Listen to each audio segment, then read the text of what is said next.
Hello, people of the internet. Today's what if is, what if Goku was a zombie? The Halloween special.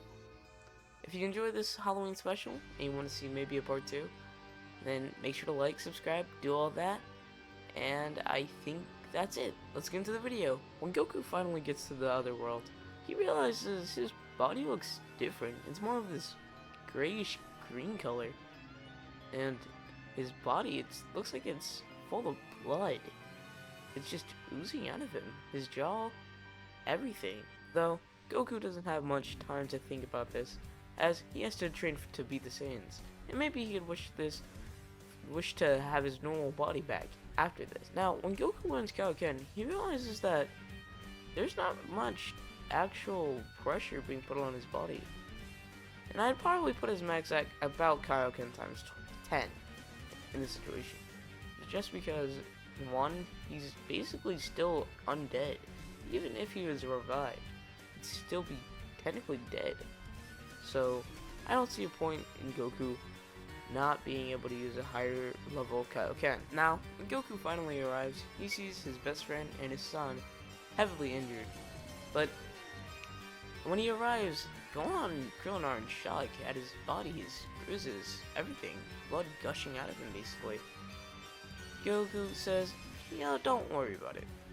And he has to deal with Vegeta and Nappa. Now, at this point, I put Goku at a power level of 19,500.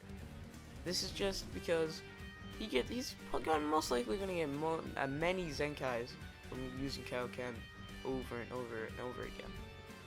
And I could really see this happening, so I don't think that Goku would be at a power level of 9,000 like he was in canon. And when he uses Kaioken times 10, we put him at a power level of 195,000. Now, when fighting Nappa, it's basically not even a match, as one, Goku is a lot stronger here. And he can basically just beat Nappa up with no consequences. Though, I do believe Nappa would still die in this timeline, which wouldn't change. Now, when fighting Vegeta, for some reason, Goku would just start smirking, as he could feel the battle being pretty equal, as it's not really that much of a change, as they're dead neck even. This all changes when when Vegeta goes into his Great Ape transformation, which still wouldn't be anything to Goku's 10 times Kaioken, which one he didn't even have to use against Nappa, and they're still actually pretty even. Though Goku is a bit faster because he's in his base form basically, and eventually Vegeta is taken down, and I would say this is probably by either the Destructor Disc or Yajirobe still cutting his tail like usual. And when Chi-Chi gets on the battle site and she sees Goku just standing there in blood, either of his own or Vegeta's, she doesn't know if she should be fearing him or excited or happy, I guess. Though, they don't have time to think about this, as Vegeta is still going to Namek, and they still need the Dragon Balls. So, yeah. In this timeline, I don't think Goku would need the exact healing chamber or healing that he needs in canon, since he heals 10 times basically 10 times faster than a normal Saiyan would. So he just has to wait for the gravity machine to fully be built. Now, when Goku finally gets to start training, I'd probably put him at a power level of 140,000, and his max Kaioken being 45, putting him at a power level of 6.3 million, which I feel like is viable since, again, he's getting multiple Zenkais over and over again. And this time, I would say that Goku comes a lot earlier too, since he doesn't have to wait for his injuries to be done, or the sensor beams to start going back. And before Raccoon even starts fighting, Goku's already there. Now, these fights would be split into two groups: Vegeta, Gohan, and Krillin versus Goldo, and Goku versus Jace, Ginyu, and Berter. Eventually, because Jace and Berter are holding him off, Captain Ginyu is able to steal Goku's body. which he finds quite weird. His body is not the usual Saiyan's body. It's real weird. It has rotted flesh all over it.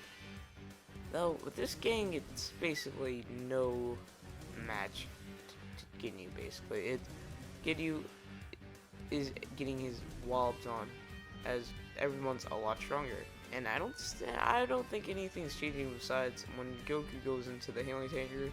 I feel like he'd probably come out not only a lot stronger, I believe he'd be at a power level of 7.5 million, which is a huge boost. And it happened in the main story, so I believe it probably will happen in this story as well. And especially in his skeleton times 45, it'd be at a power level of 337 million. And Goku comes a lot earlier as well.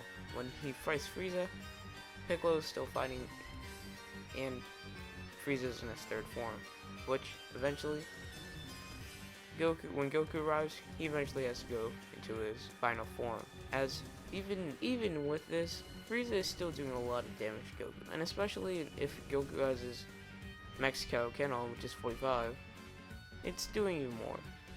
So he has to go in and out of the form and do some blows on him normally. This all changes when Frieza gets hit by a strong blast by Goku, and eventually he kills Krillin, and eventually makes Goku the legendary zombie Super Saiyan, which is weird. His body is burning, it's melting. His face is melting for some reason, for the pure power. He doesn't really care about this, as he starts fighting Frieza even more, as he's put at a power level of 375 million. This is all eventually until Frieza blows up the planet, as Goku would still probably kill him like in canon because Frieza's a dummy and tries to betray him. Well, if you like this video, make sure to like, subscribe, do all that. I believe that's it. Yeah. I didn't know if I wanted to do a Halloween special since, you know, the Freddy Fazbear movie is almost out. And I think I'm pretty sure this is the day it's being released. The video is being released, so, yeah. Well, I think that's gonna be it. Alright, see ya.